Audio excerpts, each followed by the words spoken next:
What's up, guys? Welcome to today's video. We're going to be going over the content strategy that has helped our clients generate over 20 million views on Instagram in May 2026 alone, and over 100 million views on all platforms in just 6 months. This is the same strategy that's helped my business partner, Nick Sweeney, go from 30K followers to 300K followers in just 6 months. He's followed by multiple A-list celebrities like Kesha, The Rock, Donald Trump Jr., Conor McGregor, and he's also followed by influencers like Chris Williamson and Higher Up Wellness. It's also translated to massive business success. His breathwork app, Coherence, is the fastest growing breathwork app in the world. It has over 22,000 followers on Instagram, and it's making multi-six figures. If you don't know who I am, I'm the head coach in Coherent Creators. It's a program Nick Sweeney and I are currently building that helps health and wellness coaches, healers, and entrepreneurs who focus on inner work go viral and actually find clients from their content so they can grow their business that way. I personally made my clients 1.7 million American in the last 3 years with their personal brands. This training is split up into 3 parts. The first is understanding your ICP and what they're going through. The second is how to build an offer that your audience is actually willing to pay a high ticket for. And the third is the creator funnel and the content playbook that has driven millions of views for Nick and our clients. The reason why we have it structured like this is because without knowing who you're trying to reach, without knowing who you're talking to, what they desire and need on a deep level, it's really difficult to create viral content that people actually want to continue watching. Viral content that creates people who follow you in large amounts. Viral content that creates an audience of buyers. If you don't know these things in great detail, you might be able to go viral, sure, if you try your hardest, but it's going to be really difficult to have that translate to actual business success. So the first thing that we need to understand here is the tangible details. Who is this person? Is this a man? Is this a woman? Where do they live? Is it the States? Is it Canada? Is it Europe? Is it the UK? How old are they? Are they a parent? Are they married? Then the intangible details. What are their values, fears, desires, and their current lifestyle and their desired lifestyle? A married dad is going to have much different values and desires than a 55-year-old pickup artist. At least you'd hope, right? They're understanding what this person really wants, understanding what stories are going through this person's head is going to be really crucial for creating sticky viral content. A really great question that you should be asking yourself, and I personally have spent like over $100,000 American of my own money investing in myself on content, courses, mentorships, in-person meetups, you name it. I've never seen somebody really create this kind of detailed questioning process about your ideal client with what Nick and I have created in Coherent Creators, but this question is really important. What is the secret transformation they crave but feel like is out of reach? Who do they secretly desire to be but feel like it's not for them? Understanding that is going to help them really trust you on a deep level. What do these people dream about at night? What do they spend time daydreaming about? What makes them feel seen, understood, and valued? This goes beyond business. Anybody who makes you feel seen, you want to spend more time with. In a relationship, in a business partnership, with your friends, with your family. So if you can make people feel seen in your content, they're way more likely to want to keep watching and, of course, eventually pay you. And if they pay you once, it's much easier to get them to pay you again.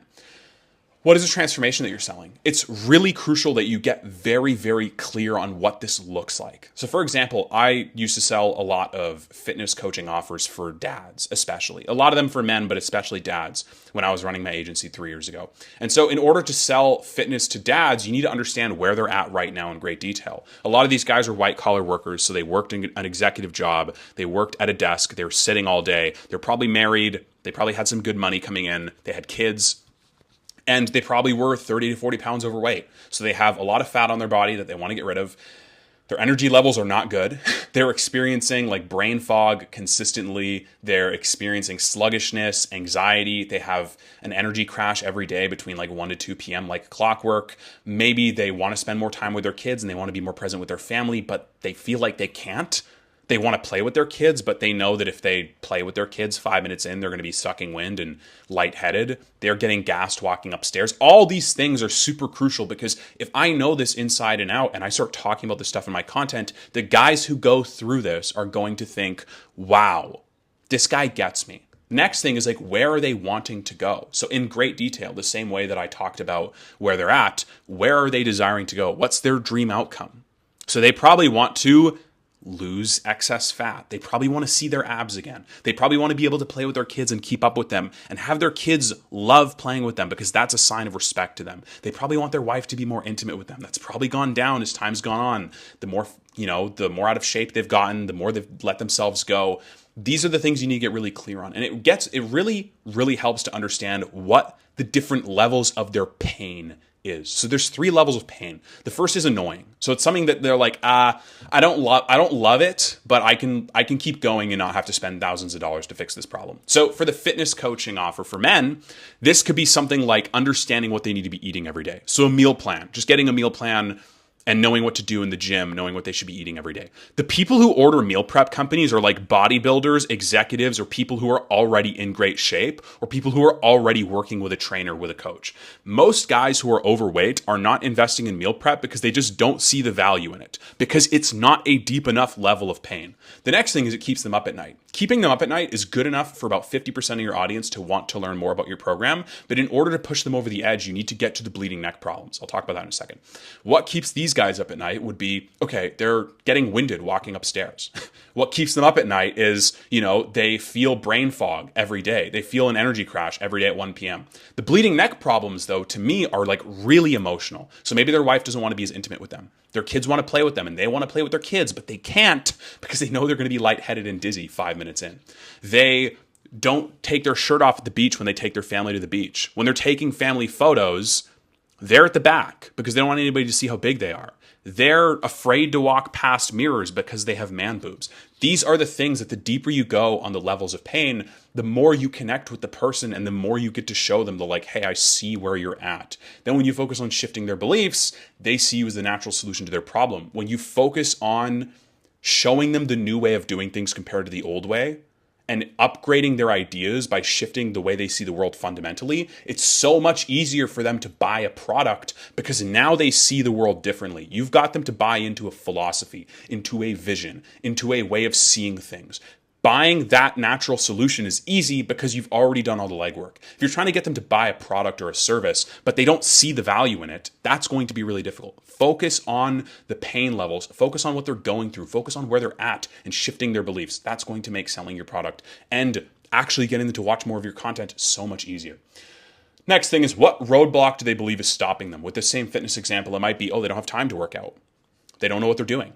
They feel like, it's in their genetics to not be ripped, to not have abs, those kinds of things. What would make them feel like it's exactly what they need? This question is basically a good summary of everything we've already talked about. If you can make them feel seen, understood, and valued, understand their pain, and see them where they're at, the odds of them feeling like it's exactly what they need go up exponentially. So awareness levels are important, yes, and I'll explain what they are in a bit, but what's more important is their identity. What stories are they telling themselves in their head about themselves, about the world, about the industry? So a good reason why it was so easy for me to partner up with Nick Sweeney on this project is because I personally am sick and tired of like the content guru who just, all he does is fearmonger. You're 8 minutes away from not being able to make any money with your personal brand. Like all it is like they get run out of things to talk about. So they just like fearmonger or push gimmicks or cheap hacks or tricks. What Nick's doing is a much deeper layer of analysis, a much deeper shift and a transformation. And so the stories he's talking about in his content, the stories that he talks about the content industry, about the world, about people, line up with the things that I also talk about in my head, line up with the values I have. So it's so much easier for me to partner with him and for us to create a partnership because we're on the same page with those things. We're on the same page with the identity. So if you can get the identity down of the person you're trying to talk to and they understand, okay, this person gets how I see myself, this person gets how I see the world and the industry, they will have such a much easier time buying into what you're saying. So the awareness levels of what I'll talk about here is you're understanding where people are at in their buyer's journey. So there's unaware, problem aware, solution aware, product aware, and most aware. Unaware means they don't know they have a problem. So the way you talk to this person is much different than somebody who knows exactly what you're selling. You talk to them in more broad terms. You talk to them in terms that, they'll be interested in, and you're making generic statements about the industry, about things going on. Next is problem aware. So they know they have a problem. They just don't know what the solutions are, if there are solutions. Next is solution aware. They know there are solutions and they're looking for them and they're not sure which one is best, or they're not sure what is going on with each one. Product aware is they know you have a solution for their problem. And most aware is they know everything about what you're selling and they're basically ready to buy. Your job as a marketer is to get them from unaware all the way to most aware. That will be made a million times easier if you understand the identity and everything we talk about here. Part 2, building an offer around this market research. So the Hormozi offer equation I really like because it's very simple and teaches you in practical terms what people look for when they're buying an offer. You want the dream outcome times the perceived likelihood of achievement to be divided by the time delay and the effort and sacrifice. So if you have a great dream outcome that they desire and awesome perceived likelihood of achievement, so they believe that you can actually get them there, but it's going to take 5 years, they're not going to buy. Let's say it's going to take 30 days, but the effort and sacrifice is like they're not allowed to sleep. They have to be working 24 hours a day. They're not going to do it. So you need to find this bottom left quadrant here. You want to get quick wins with minimal effort. You do not want delayed outcomes with low effort. You do not want long-term high effort goals. You do not want immediate high effort tasks. You want quick wins with minimal effort. And I understand, think long-term. I understand that, especially if you're selling inner work stuff or you're a health and wellness entrepreneur, there are things that just get better with time. I'm not saying lie. I'm not saying pull the wool over people's eyes. I'm not saying fabricate the reality. What I'm saying is find the minimal time it takes to get them a massive result that they strongly desire, and that's what you want to market. Because odds are, let's say it takes 90 days for somebody to lose 25 pounds or something. It's doable. Within those 90 days, there are going to be multiple wins that they start picking up. But they're not going to be open to those wins. Like, let's say they drop 3 pounds or a pair of pants that is becoming tight fits them again. They're not going to pay high ticket for just this pants are going to fit again. There's all these other things around the transformation that they need to understand in order to see the value of your offer. And when they see that, and when it's based on the quick wins with minimal effort, low effort and sacrifice, low time delay, all those wins in that time frame up to when you market it are going to be that much bigger, because they're going to go, wow, I see the process working. This is going really, really well. And so it's just going to create this upward spiral of momentum because you understood what they really want and you understood how to talk to them in a way that's going to make them move. So when you're building your offer, you want to get a one-sentence offer and you want to be specific. This is the framework that we teach all our clients and coherent creators. I help target audience achieve key result in time frame using unique mechanism without common objections. Create a unique mechanism, it needs a name, and here's how you create one. So there are going to be 5 lists you create. The first list is the pain points that, think of every single pain point your audience is going through, your ideal client is going through. List them all out in great detail. You're going to check off the ones that they're willing to pay high ticket for to get rid of ASAP. Odds are these are going to be bleeding neck problems. Second list, you're going to create a list of the desired outcomes they want. Get as thorough as you can. You're going to check off the ones they're willing to pay high ticket for and want the most. Third list, you're going to create a list of solutions that solve their problem, and you're going to check off every single one that actually gets them results. What you're going to do after that to create a unique angle and separate yourself from the rest of the market is, out of all the ones that you've already checked off or highlighted, the ones that actually get them the result, you're going to star the ones that people are talking about the least. This is how you create unique positioning. After this, you're going to create your counter positioning. List number 4 is all the industry narratives, all the industry advice that people tell your audience or your ideal client on how to achieve the transformation in the first 3 lists.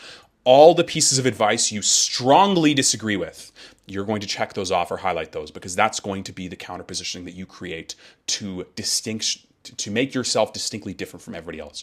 List 5, all the things that you've gone through that help facilitate this transformation based on lists 1 through 4. Anything that's relevant, anything that people will find interesting, anything that will help people connect with you, that's what you're going to do in order to create a unique mechanism. Then you're going to look at all the things you've highlighted and starred and checked off and start to thread the needle and be like, okay, how am I actually facilitating this transformation? Create a name for it. Boom, you're good to go. Part 3, let's go over the creator funnel, and then we'll go into how you actually go viral and the strategy behind it. Now that you understand who your ideal client is, now you understand how to create a unique mechanism and how to create an offer that they're going to want. Now we're going to start looking at how you start getting people into your funnel and more interested in what you're talking about. The top of the funnel here, we have alignment and awareness. The top of your funnel is all about creating awareness. You're trying to take strangers and turn them into followers. These are people who don't know who you are. You're trying to get them interested in what you're talking about. And that comes down, as you see me highlighted in red here, to the quality of your ideas. The best marketers have the best ideas. And so it's not just good enough to understand hooks. It's not just good enough to understand opening loops or script writing. You need to have great ideas that allow hooks to be so much more successful. You need to have great ideas that allow scripts to be that much stickier. When we're creating top of funnel content, it's important to it's important to, my mouse is not working all of a sudden for some reason. It's important to understand what kind of themes or what kind of content pillars you can create. The first is authority figures. So especially if you're newer or have a smaller account or you don't have as much traction, it really helps to create content ideas about people who everybody already knows. So for example, one of our clients in Coherent Creators, he's a breathwork coach, exceptional at what he does. And he made a video about Brian Johnson doing DMT, and it blew up, like hundreds of thousands of views. He doubled his followers. It did really well. And so part of the reason why it worked so well for him is because smaller account at around like 2,000 followers, him leveraging authority figures and borrowed credibility and borrowed trust from people who everybody already knows helps him create more viral content, helps him create an idea that people want to watch more of because people want to know what Brian Johnson's up to. People are interested in him doing DMT. Next thing is idea collision. We'll go more in depth on this in a second because it's one of our main viral content strategies. Third is rocks at enemies. Find your enemies to throw rocks at. It could be the medical system. It could be big pharma. It could be universities. It could be the education system. It doesn't necessarily need to be a person, but you need to find common enemies for you and your audience to rally behind because that's how you create community. And when you create community, people are far more likely to become clients. Next is controversy. Any opinion you have that's controversial, wear it with pride. Say it with your chest. It's important to say those things because when you become polarizing, some people might not like it, but they weren't meant for you anyways. That's how you create a strong enough angle, a strong enough opinion, a strong enough brand, a strong enough presence that people want to continue watching what you're saying. So with your top of funnel content, you want about 15 to 45% of your followers to be qualified. In your middle of funnel, they need to consume 10 hours plus of content in order to want to buy from you. Then you want to start building your email list, creating some kind of free lead magnet, like a free group or something. We won't go too in depth here. We'll just kind of go over to the nurture mechanism of your middle of funnel. You're deepening connection here. This is all about taking those followers who were strangers before and now making them feel like they're part of a community. So more connection content here, value or mindset content, tribe building and storytelling. So value content to me is really great. Middle of funnel value content is shifting the way they see the world. So the way you're looking at the world is wrong. Do this instead. This is the old way. This is the new way. This is what you're trying. This is what you're doing. It's not working. Do this instead. This factors into what we talked about shifting their beliefs and getting them to see that you're the person to help them with their problems. When you get them to buy into the philosophy, into the belief shift, it's so much easier to buy the product. Tribe building. So get them to rally behind shared interests, shared values, and of course, storytelling. Storytelling is the most effective way to get people to remember your ideas and the stats and the figures you talk about and the concepts and philosophies you have. So tell lots of stories. Finally, bottom of funnel, they're going to go from member of a community to client. This is all about creating sales. The CTAs here, you're going to want to use story, sales sequences, ManyChat, you're doing DM outreach, you're creating conversations, you're booking sales calls. All of the people that we have in Coherent Creators who are generating a ton of views, who are getting a lot of leads in their inbox, who are growing their businesses, they're having conversations with people in the DMs. One of our clients, Trip, he does functional movement and he's closed 2 clients at $1,500 a month, which is exceptional. And especially in the fitness space, that's a very high ticket. I know people who are exceptional coaches, been in the industry for years, who have a difficult time selling packages for $1,000 a month. He's constantly working the DMs and does such a great job of that. So he's not just growing his audience. He's grown 8,000 followers, 8,500 followers in just 6 months on a brand new account, but he's having conversations with people and it's turning into sales. So that's what you need to keep in mind with the bottom of your funnel. So in order to go viral, these are kind of the main ways we teach our students.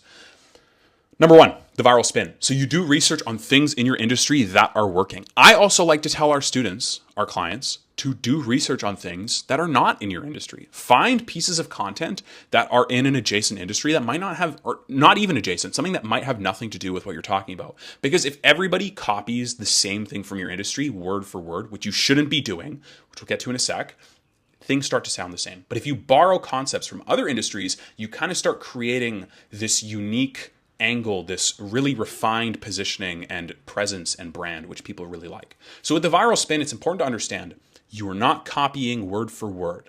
You are not ripping other people's scripts. You are understanding why videos are outliers, why they're doing so much better than their other videos in the first place. And then you study, why is this video doing this well? What can I take from this video to put in my own videos that will help me generate attention, create a loyal audience of buyers eventually, and then you apply that to your own strategy. The viral spin is so effective because you're leveraging proven ideas, and then you get to innovate on top of them. So if you have an idea from a viral spin video and you can take it one step further, that is such a great idea. So I'll tell you how to look for this in a second. It's over here, create a swipe file. But the idea collision is when you take two concepts that one of the concepts is obviously your industry or your niche or your offer or what you do. The second thing is going to be something that seemingly has no relation to your audience, to your niche. And then you're going to blend them. So the Jake Paul idea I have written here is Nick made a video about Jake Paul doing breath work, and it did really well. Jake Paul is a well-known figure. It's about boxing, YouTubers, influencers. Everybody knows who he is. But because he took that and he saw a video of him doing breath work and he related it to what he talks about, the video went viral and it helped generate, a lot of views. So that's idea collision. Very, very simple. If you find things from other industries or other niches that don't seem to have much to do with your industry, but you can tell an awesome story or create a really cool connection that will stick with people, that makes a great idea collision viral video. Also, before I get to the swipe file, make sure you test with formats and hooks. Like, you never know if something works until you let it rip. A lot of our clients and coherent creators are taking a bunch of videos, putting different hooks on them, putting different visuals, testing them on trial reels, and it's really crushing, helping them generate a lot of followers, get a lot of views. Creating a swipe file, this is going to be really crucial for, both idea collision and viral spin, but especially the viral spin. You're going to create a saved folder on Instagram and TikTok called content to emulate. Same thing on X, but bookmark folders. And you're going to save content to the folder every time you find something that stops your scroll. Every time you see content that feels emotionally powerful, every time you see content that has a strong hook, every time you see something that gets you out of your seat or makes you keep watching, if it has a high view count, high engagement, you're going to save it. Then you're going to find content that's visually aligned to what you want your brand to look like, and you're going to save it for inspiration. And when it's time to script, when it's time to create content, when you're sitting down to actually make things, you're going to go through your saved content and look for inspiration. Look for things that make your ideas start flowing easier. Look for things that you can incorporate in your own content strategy. The rules here are only save content that creates a real reaction. Save content that makes you watch to the end. Do not save randomly or without intent, and do not copy word for word. But anyways, that's today's video. I know I threw a lot at you, so make sure you save this video, bookmark it so you can return to it later. And there's two things you can do now. Number one is if you want our help, myself and Nick's help, creating viral content that attracts aligned clients so you can build your business through organic content, there's going to be a link down below in the description to join Coherent Creators. We'd love to have you. It's an awesome group of people. Or if you have any questions and you want to talk about what that looks like, you can also message me on Instagram. It'll be in the description below as well. You can message Nick at Based Ethos. It'll be in there as well. Second thing you can do is if you want to watch another video on how to position yourself so well that your ideal client can't help but throw money at you, there's another video up here on the screen. You can click on it and watch it there. Peace.